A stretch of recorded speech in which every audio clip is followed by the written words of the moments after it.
Several times per year, the 13th of the month falls on a Friday. When this happens, you'll find more people than you realize running for cover. Some people prefer to spend the day holed up in bed, or at the office, going out as little as possible and avoiding contact with others, important tasks and operating heavy machinery. Others might spend the day nervously going through their routine, occasionally blaming a spilt coffee or stubbed toe on bad luck. Some people bring little luck and warding charms in attempts to try to ward off any negative influences of the day. Friday the 13th has long been associated with bad luck. Why is this?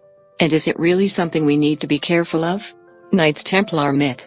There is a popular myth that the Friday the 13th is unlucky because in the 14th century the Knights Templar were massacred on a Friday, the 13th of October. The facts are, there is no record of a mass slaughter. There is only record of an order going out that day to arrest the knights. They were detained, and questioned. But they were not killed on or near that day in a big battle as legend holds it.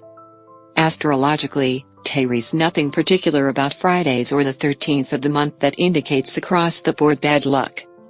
Further, there is no real evidence that the day was considered unlucky in the 14th through 18th century. In fact, the fear of Friday the 13th did not come about until the 19th century. The number 13. The number 13 has long been considered unlucky in general. There were 13 present at the Last Supper. There are 13 full moons in a year, considered unlucky for a couple of reasons. First, because full moons were considered a time when curses kicked in and witches came out.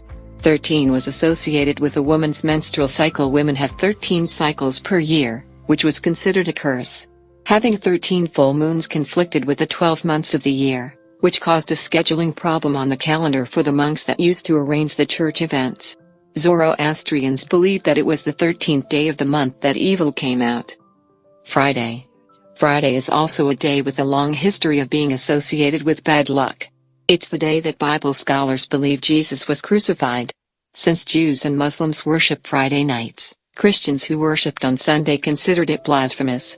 Aside from religion, pop culture gave Friday a bad name. Chaucer's popular work, The Canterbury Tales, perpetuated the notion that Friday was an unlucky travel day. Many people considered Friday a bad day to begin new things, considering it was so close to the end of the work week and one was not supposed to work on Sundays. That's understandable. An inevitable combination. In Victorian times, the fear of Friday and the fear of the number 13 started to make people see Friday the 13th as a double whammy day for bad enough. The superstition reached its height in the latter part of the 20th century, though, thanks to horror movies and fiction that played on the fears. Do we need to be afraid of Friday the 13th?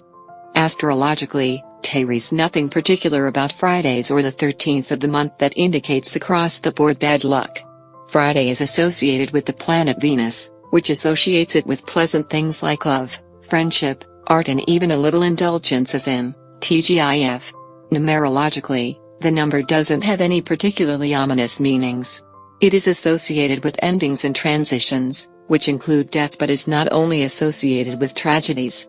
After all, the ending of a difficult cycle in life is usually a welcome thing. Studies do note that the occurrence of accidents tends to go up on this day, but many authorities believe that this is the result of excessive anxiety rather than the day itself. So when Friday the 13th rolls around, try to take it in stride. If you don't let yourself get nervous about it, you'll probably sail through it without any problems.